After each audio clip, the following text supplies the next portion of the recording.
नमस्कार। आज के खास कार्यक्रम में आपका स्वागत है। आत्मशक्ति व्यक्ति को महान बनाती है।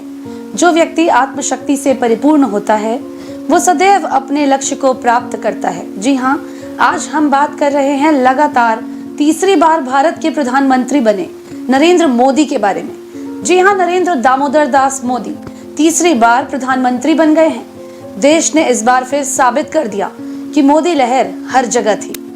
मोदी जी की कही एक बात याद आ रही है। उन्होंने कहा था, 100 बार भी जन्म लेना पड़े तो भी माँ भारती के लिए ही कार्य करूंगा। और आज वो मौका आ ही गया जब उन्हें भारत की सेवा करने का फिर से मौका मिल गया।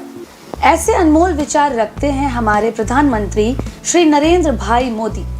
गुजरात के एक सामान्य परिवार में जन्मे और एक साधारण व्यक्ति से देश के शीर्ष पद पर पहुंचे नरेंद्र मोदी विकास पुरुष के नाम से जाने जाते हैं। वर्तमान में वे विश्व के सबसे लोकप्रिय नेताओं में से एक हैं। प्रधानमंत्री नरेंद्र मोदी राजनीति के शीर्ष पर पहुंचने वाले उन चुनिंदा राजनेताओं में से हैं जिन्होंने अपना सफर एक कार्यकर्ता के रूप में शुरू किया था। नरेंद्र मोदी का यह सफर चुनौतियों से भरा रहा है। एक समय स्टेशन पर घूम घूम कर चाय बेचने वाले लड़के को भी कहां पता था कि वह एक दिन दुनिया के सबसे बड़े लोकतंत्र का प्रधानमंत्री बनेगा, और एक नहीं, दो नहीं, तीन बार बनेगा।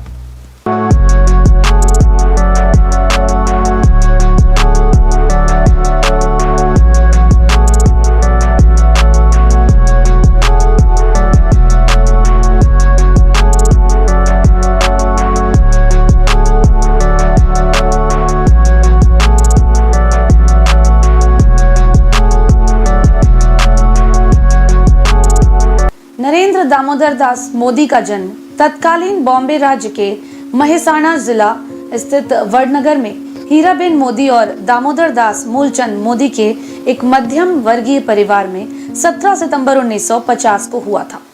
वे अपने माता पिता की 6 संतानों में से तीसरी थे। इनके बड़े भाई सोमा मोदी स्वास्थ्य विभाग के अधिकारी रह चुके हैं। इनके दूसरे बड़े भाई अमृत मोदी एक मशीन ऑपरेटर हैं। इसके बाद मोदी के 2 छोटे भाई भी हैं। एक प्रहलाद मोदी अहमदाबाद में एक दुकान चलाते हैं और दूसरे पंकज मोदी जो कि गांधीनगर में सूचना विभाग में एक क्लर्क के रूप में काम करते हैं। नरेंद्र मोदी के परिवार की आर्थिक स्थिति ठीक नहीं थी, इसलिए उन्होंने बचपन में अपने परिवार के सहयोग के लिए अपने भाइयों के साथ रेलवे स्टेशन में और फिर बस टर्मिनल में भी चाय बेची। मोदी ने अपने बचपन के दिनों में ही कई कठिनाइयों और बाधाओं का सामना किया था, लेकिन अपने चरित्र और साहस की ताकत से उन्होंने सभी चुनौतियों को अवसरों में बदल दिया। इस तरह से इनका शुरुआती जीवन काफी संघर्षपूर्ण रहा।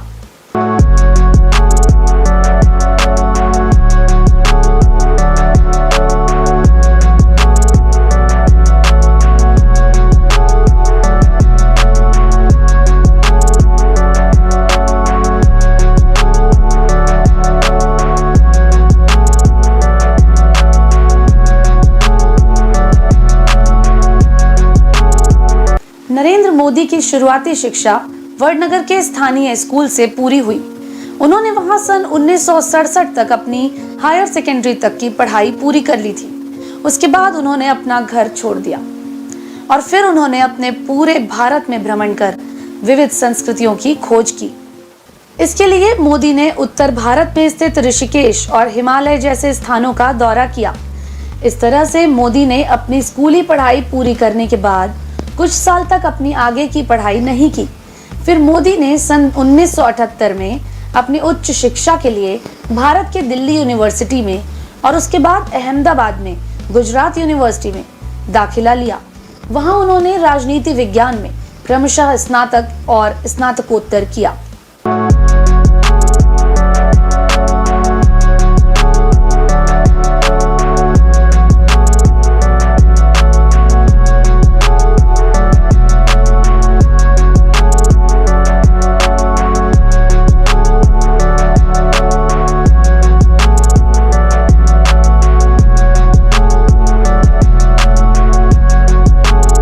मोदी का विवाह हिंदू धर्म की परंपराओं के अनुसार 18 साल की उम्र में सन 1968 में जशोदा बेन चिमनलाल के साथ हुआ। देश सेवा की भावना से प्रेरित होकर मोदी ने गृहस्थ जीवन छोड़ने का फैसला किया। मोदी का अपनी पत्नी से तलाक नहीं हुआ था, लेकिन फिर भी वे दोनों एक दूसरे से अलग हो गए। मोदी की पत्नी यशोदाबेन गुजरात के एक सरकारी स्कूल में शिक्षिका के रूप में कार्य करती थी, जो कि अब रिटायर हो चुकी हैं।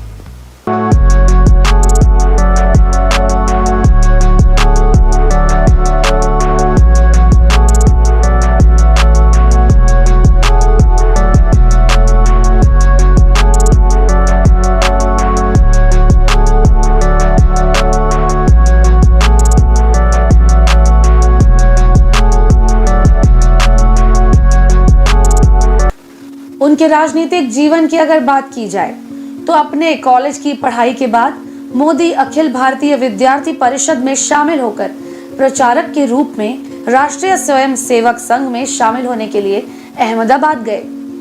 तत्कालीन प्रधानमंत्री इंदिरा गांधी द्वारा लगाए गए राष्ट्रीय आपातकाल के विरोध में मोदी का काफी सक्रिय सहयोग रहा।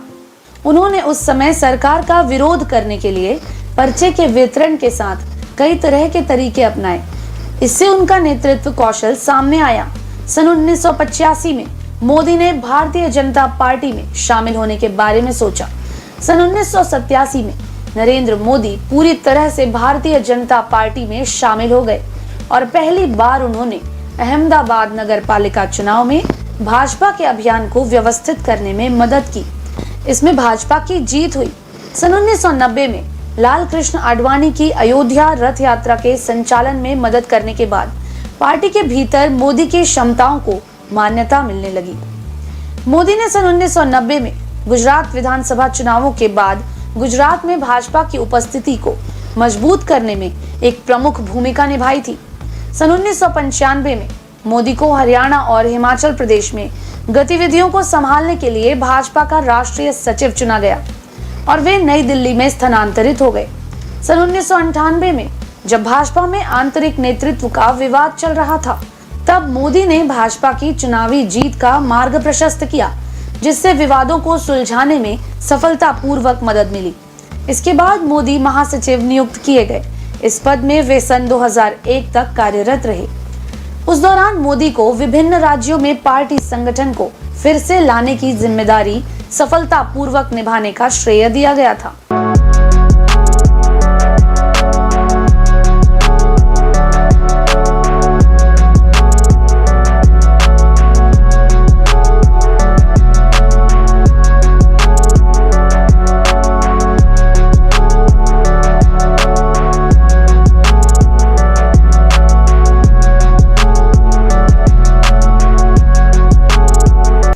गुजरात के मुख्यमंत्री के रूप में उन्होंने बखूबी अपना पदभार संभाला। गुजरात भूकंप के बाद गुजरात के तत्कालीन मुख्यमंत्री केशुभाई पटेल के खराब स्वास्थ्य और छवि के कारण नरेंद्र मोदी को 2001 में गुजरात के मुख्यमंत्री नियुक्त किया गया। मुख्यमंत्री के रूप में उनकी नीतियों को, आर्थिक विकास को प्रोत्साहित करने के लिए उन्हें श्रेय भी दिया गया। वे गुजरात राज्य के 14वें मुख्यमंत्री रहे। उन्हें उनके काम के कारण गुजरात की जनता ने लगातार 4 बार मुख्यमंत्री चुना। गुजरात विश्वविद्यालय से राजनीति विज्ञान में स्नातकोत्तर डिग्री प्राप्त करने वाले नरेंद्र मोदी विकास पुरुष के नाम से भी जाने जाते हैं और वर्तमान समय में देश के सबसे लोकप्रिय नेताओं में से एक हैं। वर्ष 2014 में भारत के प्रधानमंत्री बनने तक मोदी ने गुजरात का नेतृत्व किया।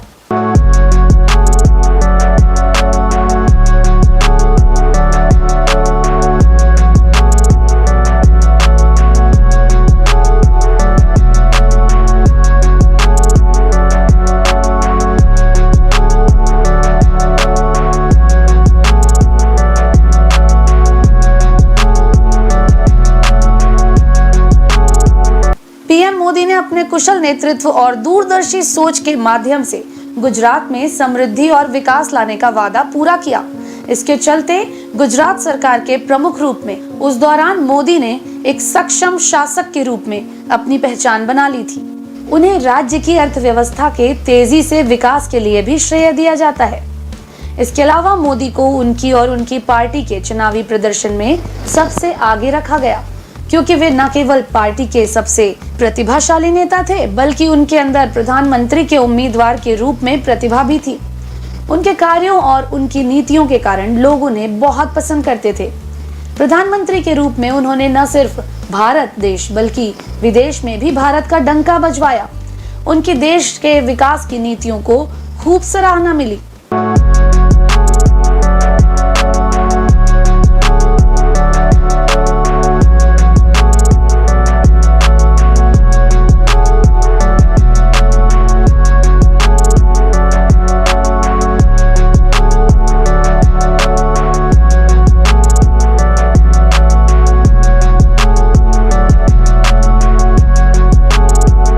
पहली बार जब वो प्रधानमंत्री बने तो प्रधानमंत्री पद के लिए जीत हासिल करने के बाद 26 मई 2014 को नरेंद्र मोदी ने प्रधानमंत्री पद की शपथ ग्रहण की और इस तरह से वे देश के 14वें प्रधानमंत्री नियुक्त हो गए।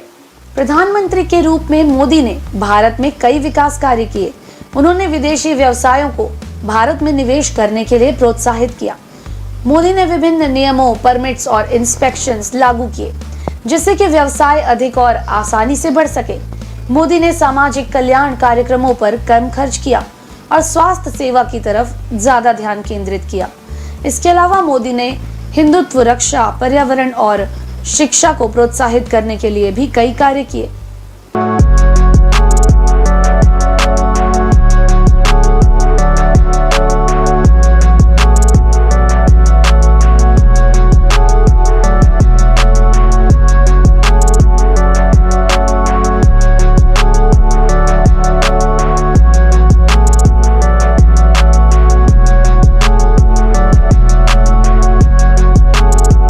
नरेंद्र मोदी जब दूसरी बार प्रधानमंत्री बने तो वो समय था 2019 का, जब लोकसभा चुनाव में मोदी का परचम फिर छाया रहा।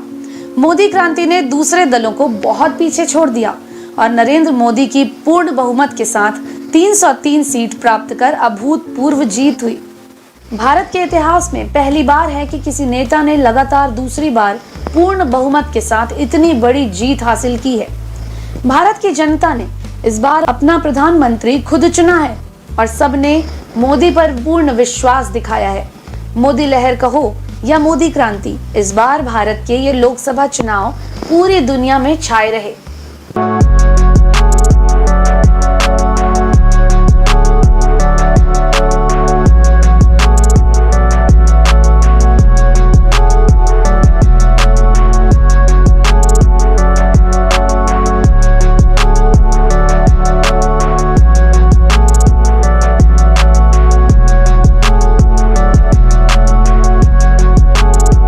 नरेंद्र मोदी की उपलब्धियां तो इतनी हैं कि गिनते गिनते ही थक जाएंगे।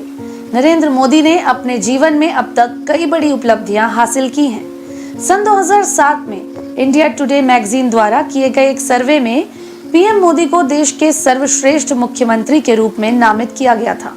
इसके बाद मार्च सन 2012 में जारी टाइम्स एशियाई एडिशन के कवर पेज पर मोदी की फोटो छापी गई थी। सन 2014 में मोदी का नाम फोर्ब्स मैगजीन में दुनिया के सबसे शक्तिशाली लोगों की सूची में 15वें स्थान पर रहा।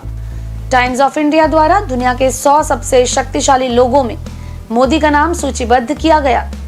सन 2015 में ब्लूमबर्ग मार्केट मैगजीन में मोदी का नाम दुनिया के 13वें सबसे प्रभावशाली व्यक्तियों में से था और साथ ही इन्हें टाइम मैगजीन द्वारा जारी किया गया इंटरनेट सूची में ट्विटर और फेसबुक पर 30 सबसे प्रभावशाली लोगों में दूसरे सबसे अधिक फॉलो किए जाने वाले राजनेता के रूप में इन्हें नामित किया गया था।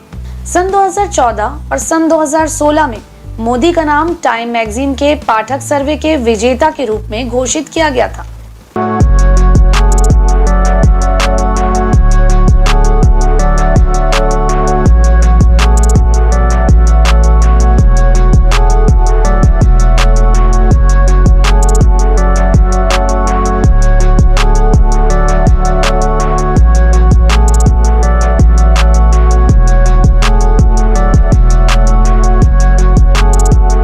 साल 2016 में ही अप्रैल माह की 3 तारीख को मोदी को सऊदी अरबिया का सर्वोच्च नागरिक पुरस्कार अब्दुल अजीज अल सऊद के आदेश पर दिया गया था और 4 जून को अफगानिस्तान के सर्वोच्च नागरिक पुरस्कार गाजी आमिर अमानुल्लाह खान के राजद आदेश पर दिया गया था। साल 2014, 2015 और 2017 में भी मोदी का नाम टाइम मैगजीन में दुनिया के 100 सबसे प्रभावशाली लोगों में शामिल था। सन 2015, 2016 और 2018 को फोर्ब्स मैगजीन में दुनिया के 9 सबसे शक्तिशाली लोगों में शामिल था। 10 फरवरी सन 2018 में इन्हें विदेशी डिग्निटरीज के लिए पैलेस्टाइन का सर्वोच्च नागरिक पुरस्कार पैलेस्टाइन राज्य के ग्रैंड कोलार के साथ सम्मानित किया गया था।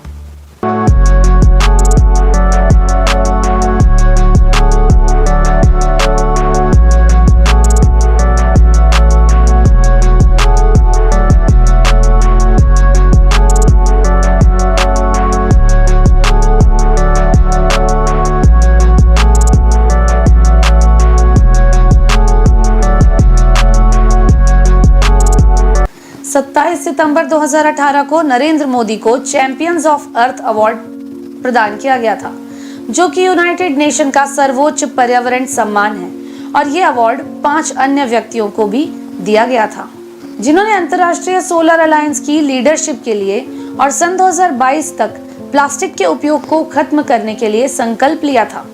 साल 2018 में ही 24 अक्टूबर को अंतर्राष्ट्रीय सहयोग और ग्लोबल आर्थिक विकास को बढ़ावा देने के लिए मोदी के योगदान के लिए उन्हें सियोल शांति पुरस्कार से सम्मानित किया गया था।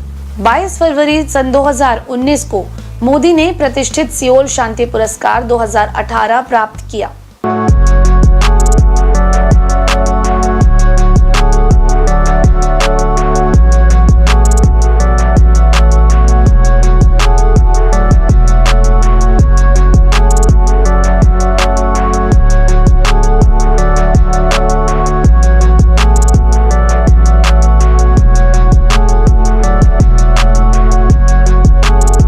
नरेंद्र मोदी ने 2014 में अच्छे दिन के वादे के जरिए सत्ता पर काबिज हुए और 2020 में आत्मनिर्भर भारत का नारा दिया।